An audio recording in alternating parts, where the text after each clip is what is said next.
Bapa, kami mengucap syukur buat kesempatan yang Kau berikan kepada setiap kami pagi hari ini, di mana kami boleh kembali datang beribadah kepadamu. Kami boleh memuji, meninggikan nama-Mu. Kami boleh berkumpul bersama dengan saudara-saudara seiman kami. Kami menyadari semuanya adalah karena kemurahan-Mu di dalam kehidupan kami. Terima kasih Bapa. Bapa, sebentar kami hendak mempelajari dan merenungkan kebenaran firman-Mu. Kami memohon pimpinan-Mu, bimbingan-Mu.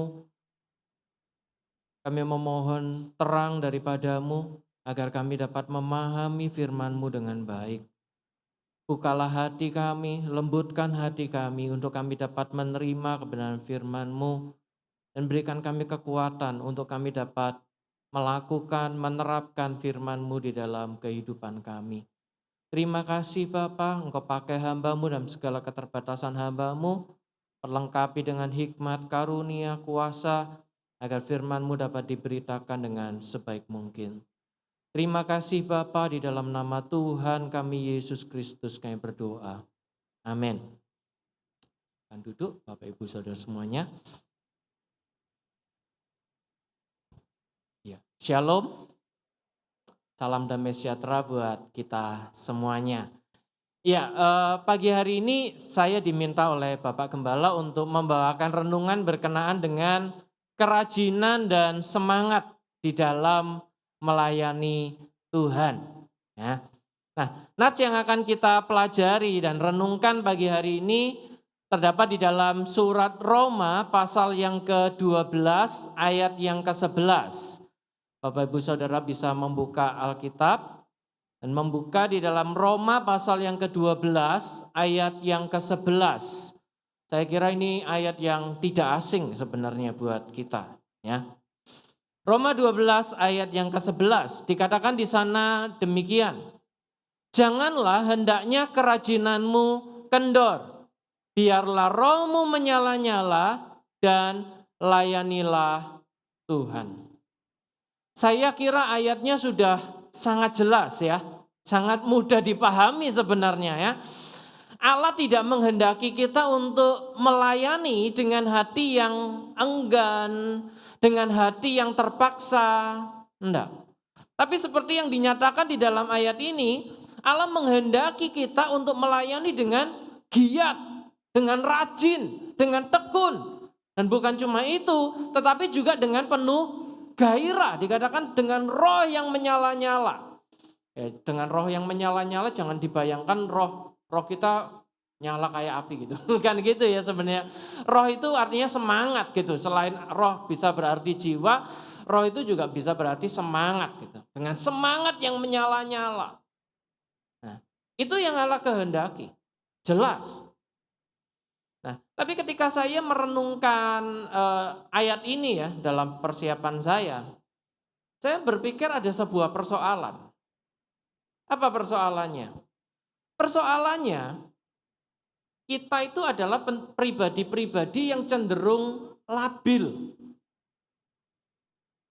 Pada saat-saat tertentu kita mungkin semangat gitu. Dalam melayani kita semangat.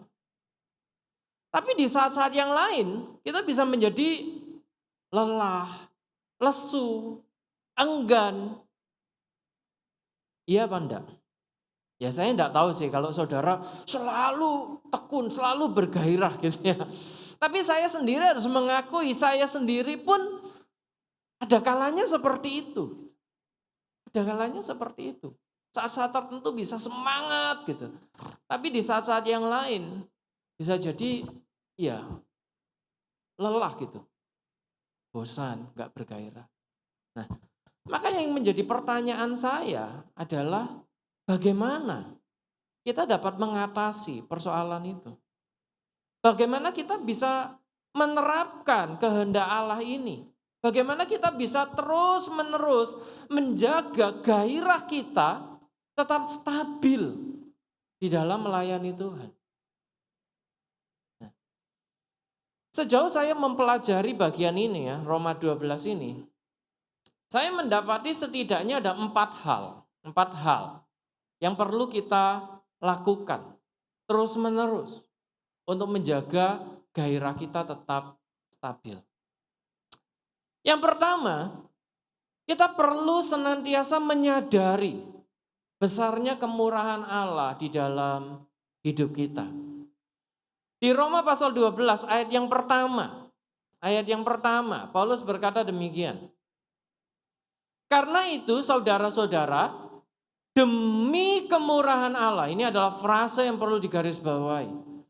Demi kemurahan Allah, aku menasihatkan kamu supaya kamu mempersembahkan tubuhmu sebagai persembahan yang hidup, yang kudus dan yang berkenan kepada Allah.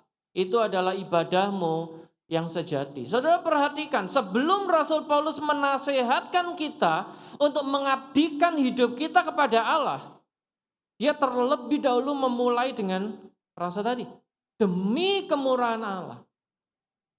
Artinya, kita tidak bisa terus-menerus bergairah di dalam mengabdikan hidup kita kepada Allah kalau kita tidak menyadari kemurahan Allah itu di dalam hidup kita.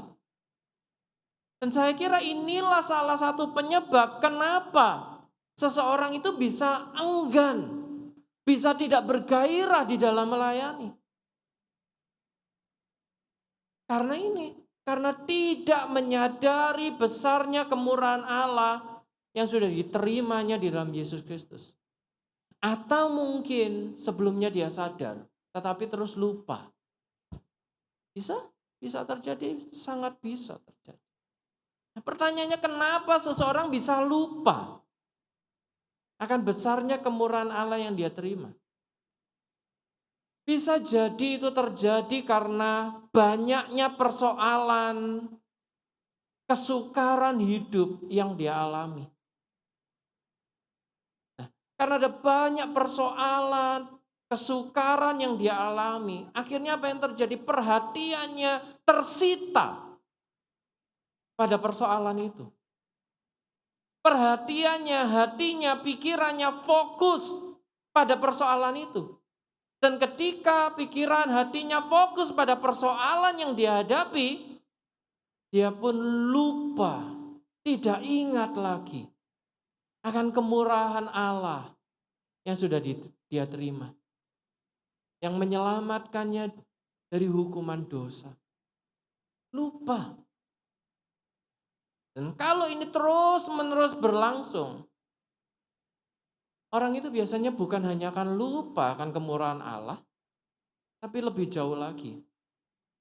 Orang itu kemudian menjadi kecewa, menjadi tawar hati. Bertanya, kenapa ini terjadi padaku? Nah, ya enggak? Dan kalau ini sudah terjadi, jangankan terlibat di dalam pelayanan. Hadir di dalam ibadah saja. Orang itu biasanya akan.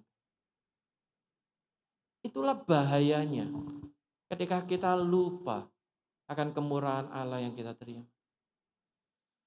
Karena itu penting buat kita untuk senantiasa menyadari, mengingat akan kemurahan Allah yang sudah kita terima. Kita perlu terus-menerus mengingatkan diri kita. Kalau saya seringkali bicara, kita perlu mengkhotbahkan Injil kepada diri kita sendiri setiap hari. Gimana caranya? Setiap hari saat kita bersaat teduh. Nah, masalahnya kita saat teduh enggak tiap hari, gitu ya. Dan itu disiplin saat teduh itu penting. Nah, saat kita bersaat teduh setiap hari, kita perlu terus-menerus mengingatkan diri kita. Siapa sih kita? Bahwa sesungguhnya kita adalah orang-orang yang berdosa. Yang sebenarnya layak menerima murka dan hukuman Allah yang kekal di dalam neraka. Itulah kita yang sebenarnya. Hanya karena belas kasihan Allah. Hanya karena kemurahan Allah dan pengorbanan Yesus Kristus. Kita boleh beroleh pengampunan dan keselamatan. Kita dibebaskan dari segala hukuman dosa kita. Itulah yang perlu kita lakukan setiap hari. Dan bukankah itu juga yang perlu dilakukan gereja secara berkala? Ya, salah satunya dengan apa yang kita lakukan hari ini melalui perjamuan kudus. Tujuannya adalah supaya kita terus-menerus mengingat kemurahan Allah itu. Ketika kita mengingat dan menyadari besarnya kemurahan Allah ini dalam hidup kita akan sadar bahwa sebenarnya tidak ada apapun yang bisa kita perbuat untuk membalas cinta kasih Allah itu. Yang kita bisa perbuat hanyalah mengabdikan hidup kita untuk melayani Dia. Kalau kita menyadari itu, sebenarnya pelayanan itu tidak mungkin enggak. Karena itu kalau saya dulu seringkali bilang, kalau orang itu enggan, nggak mau melayani, saya bertanya, apakah dia sudah mengalami kemurahan Allah dalam hidupnya atau belum? Ini yang pertama. Jadi kita perlu menyadari besarnya kemurahan Allah di dalam hidup kita. Yang kedua, kita perlu memiliki pola pikir yang baru di dalam Kristus. Ayat yang kedua di Roma 12 ayat yang kedua. Paulus berkata apa di sana? Dia berkata, janganlah kamu menjadi serupa dengan dunia ini, tetapi berubahlah oleh pembaruan budimu, sehingga kamu dapat membedakan manakah kehendak Allah, apa yang baik, yang berkenan kepada Allah, dan yang sempurna. Penyebab yang lain, kenapa seseorang itu bisa enggan dan tidak bergairah di dalam melayani, adalah karena pola pikirnya itu belum diubahkan, belum diperbaharui di dalam Kristus. Artinya apa? Artinya orang itu masih memiliki pola pikir yang duniawi, di mana dia memandang dan mengukur segala sesuatu itu berdasarkan hal-hal duniawi. Entah itu kekayaan, kehormatan, atau berbagai kesenangan dunia ini. Artinya begini, ketika dia diminta untuk melayani, maka yang akan selalu menjadi pertanyaannya adalah, apa itu untungnya buat aku? Aku dapat apa? Dapat apa? Ketika dia merasa, aku nggak dapat apa-apa kok. Dibayar enggak, dihargai enggak. Apa yang akan dia lakukan? Ya enggak maulah. Kenapa? Itu tadi. Karena ukurannya adalah hal-hal duniawi. Ketika dia tidak mendapatkan itu, dia akan menolak. Berapa banyak orang yang demikian? Banyak sekali. Karena itu selalu penting buat kita. Sebagaimana yang dinasihatkan Paulus di sini. Kita perlu berubah. Pola pikir kita itu perlu diubahkan. Diperbarui di dalam Kristus. Bukan lagi dengan pola pikir yang duniawi. Tapi dengan pola pikir Kristus. Gimana caranya? Di sini kita perlu menyadari bahwa sasaran dan tujuan utama hidup kita itu bukanlah dunia ini. Bukan segala kesenangan yang fana di dalam dunia ini. Kalau kita adalah orang percaya, bukan itu sasaran dan tujuan utama kita.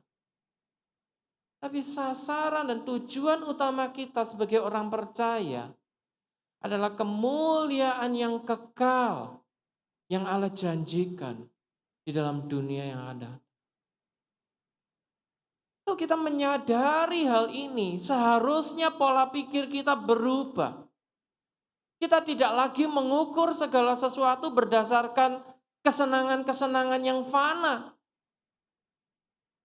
Tapi kita mengukur segala sesuatu itu berdasarkan nilai-nilai yang kekal. Apa itu? Gak lain. kehendak Allah itu sendiri. Berdasarkan kehendak Allah itu sendiri. Artinya ketika kita melayani, yang kita cari, kita mengukurnya bukan karena apa yang aku dapat. Kekayaan apa yang aku dapat. Kehormatan apa yang aku dapat. Bukan itu. Yang kita cari, yang kita pikirkan saat kita melayani adalah apakah ini berkenan kepada Allah atau tidak. Apakah yang aku lakukan ini akan menyenangkan hati Allah atau tidak. Kalau kita sungguh-sungguh menyadari itu, kalau kita sungguh-sungguh memiliki pola pikir itu, cara pandang itu di dalam diri kita, maka seharusnya kita bisa bertahan di dalam pelayanan, sekalipun mungkin orang tidak cukup menghargai kita.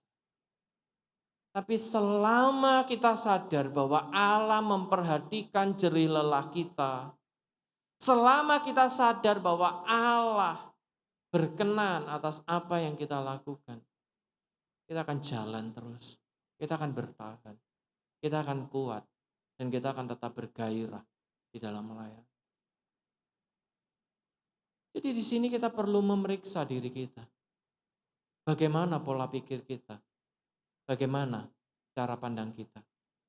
Apakah kita sudah memiliki pola pikir yang baru di dalam Kristus? Atau pola pikir kita masih pola pikir yang lama, yang bersifat duniawi? Itu yang kedua. Yang ketiga, apa yang perlu kita lakukan untuk tetap bergairah? Ketiga, kita perlu mengenal karunia yang Allah anugerahkan kepada kita masing-masing. Ayat yang ketiga dan seterusnya. Roma pasal 12 ayat yang ketiga, Paulus berkata demikian. Berdasarkan kasih karunia yang dianugerahkan kepadaku, aku berkata kepada setiap orang di antara kamu, janganlah kamu memikirkan hal-hal yang lebih tinggi daripada yang patut kamu pikirkan. Tetapi hendaklah kamu berpikir begitu rupa, sehingga kamu menguasai diri menurut ukuran iman yang dikaruniakan Allah kepada kamu masing-masing. Ayat 4. Sebab sama seperti pada satu tubuh kita mempunyai banyak anggota, tetapi tidak semua anggota itu mempunyai tugas yang sama. 5. Demikian juga kita, walaupun banyak, adalah satu tubuh di dalam Kristus. Tetapi kita masing-masing adalah anggota yang seorang terhadap yang lain. Ayat 6a, perhatikan.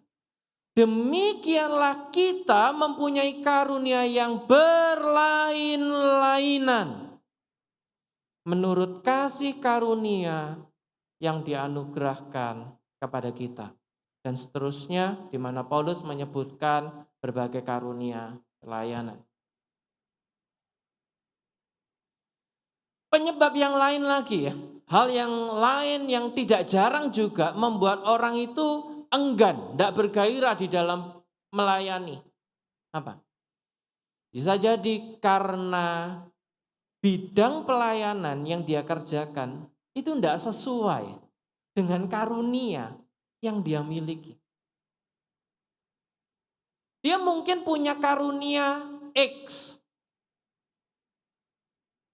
dan tidak punya karunia Y. Tapi entah kenapa gitu ya, alasan apa, akhirnya dia melayani di bidang Y. Yang dia nggak punya karunia di situ. Nah, alasannya apa? Nggak tahu, macam-macam bisa terjadi. Bisa karena tuntutan sekitar gitu, disuruh Bapak Gembala bisa gitu. Karena pengurus, ketua bidang pelayanan masing-masing yang minta gitu. Bisa. Atau bisa jadi karena dirinya sendiri yang tidak kenal karunianya tapi ingin gitu. Waduh, kok dia kayaknya enak ya gitu. Kok main musik kayaknya enak ya, kok pimpin pujian enak ya, kok khotbah kayaknya enak ya. Akhirnya dia memaksakan diri untuk masuk di dalam bidang pelayanan itu. Padahal dia tidak punya karunia di sana. Nah, kalau ini terjadi hanya sekali dua kali, di awal sebulan, 2 bulan, mungkin masih bisa bertahan. Mungkin masih bisa semangat. Tapi coba ini dilakukan terus menerus, bertahun-tahun. Saya yakin, cepat atau lambat, orang itu akan bosan, enggan, gak bergairah. Kenapa? Ya karena itu memang bukan bidangnya. Itu bukan karunianya, itu bukan kemampuannya di sana. Dan itu juga bukan hasratnya. Dia lakukan itu mungkin tadi hanya karena keinginan sesaat. Atau karena tuntutan sekitar, karena paksaan. Akhirnya ya enggak bergairah. Nah, sama seperti tubuh kita. Nanti Paulus bicara dengan gambaran tubuh. Misalnya ini tangan. Tangan ingin, waduh kok kayaknya gak enak ya jadi tangan ngeliatin kaki. Enak kayaknya kaki itu jalan bisa jalan kemana-mana. Nah sekarang coba, saudara jalan dengan 2 tangan. Saya jalan dengan 2 tangan. Ya kalau 1 jam mungkin berdiri dengan 2 tangan gitu. Kalau yang ahli gitu ya, mungkin bisa. Tapi coba deh jalan dengan 2 tangan sebulan aja. Atau seminggu aja. Terus jalan dengan 2 tangan. Ya pasti lelah. Pasti enggak tahan. Karena memang bukan itu tugasnya, bukan itu karunianya. Karena itu, untuk kita bisa bertahan, bergairah dalam pelayanan, kita perlu yang ketiga ini. Kita perlu mengenal diri kita. Kita perlu mengenali karunia apa sih yang sebenarnya Allah anugerahkan, Allah percayakan kepadaku. Dan di sini kita tidak perlu membanding-bandingkan diri kita dengan orang lain. Tidak perlu. Kita juga tidak perlu iri sebenarnya dengan orang lain. Kadang-kadang kita itu melihat orang lain itu rasanya enak gitu ya. Misalnya bisa jadi saya misalnya melihat rekan-rekan yang melayani di bidang musik pujian gitu. Kayaknya enak ya kalau di musik pujian itu. Kan itu ya tiap minggu kan ya lagunya itu-itu aja. Kurang lebih kan itu. Enak, enggak latihan juga enggak usah banyak-banyak, persiapan enggak usah banyak-banyak. Bahkan tanpa persiapan pun, tanpa latihan, orang udah biasa nyanyi lagu itu kok. Ya kan? Kayaknya enak gitu.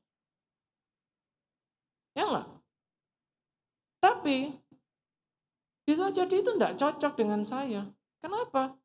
Karena bisa jadi saya itu bukan orang yang senang hal-hal yang monoton. Gitu misalnya. Saya enggak senang melakukan hal-hal yang sama berulang-ulang. Maka ya sekali 2 kali kayaknya enak, santai gitu. Tapi dilakukan terus, bosan, jenuh. Karena tipikal saya adalah orang yang senang hal yang baru, memikirkan hal-hal yang baru misalnya. Misal begitu. Sebaliknya, orang yang lebih cenderung monoton, yang suka rutinitas, enggak akan senang dengan hal-hal yang petualangan gitu misalnya, hal yang baru. Enggak senang. Jadi kita enggak bisa menggunakan satu standar dalam arti ini ya, kemampuan disamakan semua harus bisa, enggak bisa. Dan kita juga enggak bisa iri dengan orang lain. Di sini yang kita perlu lakukan adalah kenali diri kita sendiri. Kita perlu cari, gali diri kita. Aku ini sebenarnya karuniaku ini apa? Ya memang di dalam proses pencarian ini kita perlu mencoba semuanya. Ya, coba dulu. Kalau enggak dicoba kan enggak tahu ya kan. Memang cocok apa enggak, memang di sana apa enggak gitu. Saya sendiri sudah mencoba gitu dulu. Saya remaja, saya pelayanan musik, pujian, sekolah minggu, coba semua gitu. Sampai akhirnya saya sadar, oh bidang saya ini. Itu yang perlu kita lakukan, cari, gali kemampuan kita. Dan kalau kita sudah tahu, oh karuniaku di sini, kita perlu kembangkan. Dan kita perlu gunakan sebaik mungkin dengan penuh tanggung jawab. dengan penuh tanggung jawab. Saya senang misalnya dalam hal mengajar, bicara, gitu ya, membuat orang yang tidak paham menjadi paham. Tanggung jawab saya ada kembangkan, saya harus terus-menerus menambah wawasan saya. Gitu. Makanya buat saya pelayanan, tidak pelayanan, tadi Pak Yusak tanya, masih baca buku. Tiap hari saya baca buku, gitu. Buku apapun, gitu. Buku teologi, buku ekonomi, buku bisnis, novel juga baca, gitu ya. Karena saya senang dengan itu, saya nggak pernah bosan belajar. Itu saya, tapi orang lain belum tentu sama. Tapi itu tugas kita. Kembangkan, gunakan sebaik mungkin dengan penuh tanggung jawab. Kalau itu memang karunia kita, di mana kita memang punya hasrat, punya bakat, kemampuan di sana, saya yakin kita akan lebih mampu bertahan. Saya tetap bergairah. Bukan berarti tidak ada masalah, bukan berarti tidak bisa stres, ya bisa aja. Tapi kita tetap bisa jalani dengan baik.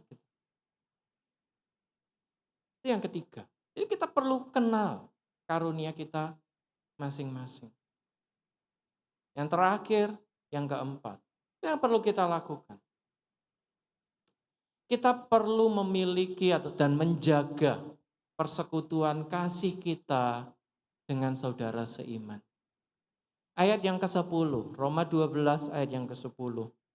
Paulus berkata demikian. Hendaklah kamu saling mengasihi sebagai saudara dan saling mendahului dalam memberi hormat. Selain penyebab-penyebab yang tadi sudah saya sebutkan ya, ada satu lagi penyebab yang bisa jadi membuat orang itu enggan, enggak bergairah di dalam melayani. Apa?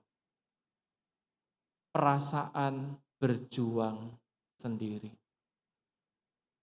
Itu bisa membuat orang enggan, enggak bergairah melayani. Bisa jadi dia sudah melayani sesuai dengan karunia-Nya, sudah. Bisa jadi dia sudah punya dasar dan motivasi yang benar di dalam melayani. Dia sadar aku melayani karena kemurahan Allah. Aku melayani demi kemuliaan Allah, demi menyenangkan hati Allah. Sudah. Tapi bagaimanapun juga, orang itu adalah manusia yang dicipta sebagai makhluk sosial. Manusia yang membutuhkan orang lain. Saya yakin serohani-rohaninya orang, sedewasa-dewasanya dia di dalam kerohanian, orang itu tetap membutuhkan orang lain.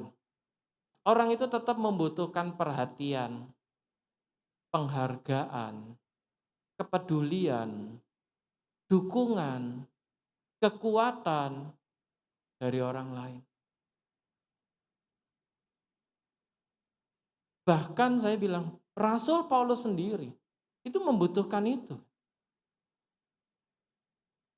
Sementara dia ada di dalam penjara menjelang akhir hidupnya. Nggak ada yang menemani dia, itu stres. Itu menekan. Dia tetap membutuhkan, dia senang ada tabib Lukas yang menemani. Gitu. Itu yang membantu dia, menguatkan dia. Sama. Kita di dalam pelayanan bagaimanapun, walaupun tadi di poin yang kedua saya ngomong, oh walaupun tidak ada orang yang menghargai, asalkan Allah memperhatikan, itu cukup. Ya rasanya gampang sih diomong, gitu ya. Tapi kita mau berpikir cukup wajar, sebenarnya bagaimanapun juga kita tetap membutuhkan kepedulian, penghargaan, penerimaan dari orang lain. Dan Allah pun mengerti hal ini. Allah mengerti hal ini. Karena dia yang menciptakan kita. Makanya dia memberikan gereja. Makanya dia membangun gereja. Menjadi sebuah persekutuan kita. Seorang dengan yang lain. Dan inilah memang yang kita perlukan untuk bertahan. Kita perlu memiliki komunitas yang sehat, yang saling memperhatikan, yang saling menghargai, yang saling menerima, saling mendukung satu dengan yang lain, yang saling mengasihi satu dengan yang lain. Itu yang kita perlukan untuk bertahan di dalam pelayanan. Ya. Karena memang kita tidak bisa berjuang sendiri. Nah, satu hal yang saya mau garis bawahi, satu kata yang saya garis bawahi di sini adalah kata saling. Komunitas itu bicara tentang saling. Apa artinya saling? Saling artinya timbal balik. Saling artinya gini, komunitas itu tidak bersifat satu arah, tapi multi arah. Yang punya tanggung jawab untuk memperhatikan, menghargai, menguatkan, itu bukan hanya Bapak Gembala, Ibu Gembala, para pengurus. Bukan hanya mereka, tapi seluruh jemaat. Para pelayan perlu memperhatikan jemaat. Jemaat juga harus memperhatikan para pelayan. Dan sesama jemaat harus saling memperhatikan. Itu baru namanya komunitas yang sehat. Bagaimana ini bisa terbentuk? Pertama-tama setiap orang dari kita itu harus sadar bahwa kita sama-sama saling membutuhkan satu dengan yang lain. Saya pernah membaca satu buku, The Culture Code, tulisan Daniel Coyle. Salah satu poin yang dia katakan untuk membangun budaya, untuk membangun komunitas adalah berbagi kerapuhan. Dia bilang. Salah satu kunci dari komunitas yang kuat adalah adanya ini, berbagi kerapuhan. Sama-sama sadar bahwa aku ini rapuh, aku ini tidak kuat, aku butuh kamu. Ketika tiap-tiap orang di dalam komunitas itu sadar akan hal ini, itu yang mengikat. Tapi saya kira bukan hanya berhenti sampai di situ. Setelah sadar, kalau orang itu cuma berhenti di sadar, akhirnya cuma nuntut orang lain. Aku butuh diperhatikan, aku butuh diperhatikan. Nah, terus siapa yang mau memperhatikan kalau semuanya gitu, ya kan? Jadi apa? Kita perlu sama-sama berinisiatif untuk memperhatikan orang lain. Makanya Paulus katakan kan di ayat 10 bagian B, saling mendahului di dalam memberi hormat. Jadi jangan tunggu-tungguan. Tapi sama-sama saling berinisiatif untuk memperhatikan, untuk menghargai, untuk menguatkan, dan seterusnya. Setelah itu, semuanya perlu sama-sama berkomitmen untuk menjaga relasi itu tetap sehat. Saya kira Bapak Ibu yang sudah menikah jauh lebih memahami ini daripada saya. Membangun relasi dan mempertahankan relasi, mana yang lebih sulit? Mana yang lebih sulit? Saya kira, ya saya nggak tahu kalau Bapak Ibu gimana. Tapi saya kira mempertahankan itu lebih sulit. Membangun, ya memang membangun tuh PDKT itu dulu mungkin deg-degan gitu ya. Bisa. Tapi sudah terbangun. Nah, terus mempertahankannya itu kayak gimana? Menurut saya itu lebih sulit. Karena itu butuh komitmen terus-menerus. Dan itulah yang kita perlukan. Kita perlu di dalam gereja, kita juga perlu sama-sama punya komitmen untuk menjaga relasi kita satu sama lain tetap sehat, tetap saling memperhatikan, menghargai, menerima, dan sebagainya. Hanya ketika kita punya komunitas yang seperti ini, kita akan kuat, kita akan bertahan. Itulah setidaknya 4 hal yang kita perlukan untuk menjaga gairah kita tetap stabil di dalam pelayanan. Kalau saya gunakan kalimat yang lain, 4 hal ini adalah kita perlu memandang ke 4 arah. untuk dapat menjaga kestabilan gairah kita. Pertama, kita perlu memandang ke atas, kepada besarnya kemurahan Allah yang sudah kita terima. Yang kedua, kita perlu memandang jauh ke depan, kepada kemuliaan kekal yang Allah janjikan kepada kita dengan pola pikir yang baru di dalam Kristus. Yang ketiga, kita perlu memandang ke dalam, kepada diri kita, kepada karunia-karunia pelayanan yang sudah Allah anugerahkan, percayakan kepada kita. Terakhir yang keempat, kita perlu memandang ke sekeliling, kepada saudara-saudara seiman kita yang memperhatikan kita, yang menghargai kita. Dengan kita mau senantiasa memandang keempat arah ini, saya kira seharusnya kita lebih dapat bertahan. Kita dapat menjaga gairah kita di dalam melayani. Pertanyaannya, maukah kita melakukan hal itu? Maukah saudara melakukan hal itu? Iya. Ayo, kita di dalam segala kelemahan, keterbatasan kita. Ayo kita berjuang bersama, melayani bersama dengan penuh gairah demi kemuliaan Allah. Kiranya kuasa kasih Allah di dalam Yesus Kristus senantiasa menopang dan menguatkan kita di dalam pekerjaan pelayanan kita masing-masing. Amin. Mari kita berdoa. Bapa, kami mengucap syukur kalau Engkau kembali mengingatkan kami akan tanggung jawab kami sebagai orang percaya untuk melayani dengan giat, dengan rajin, dengan hati yang penuh gairah, semangat yang menyala-nyala. Untuk itu tolong kami Tuhan, untuk kami boleh senantiasa menyadari besarnya kemurahan-Mu dalam hidup kami.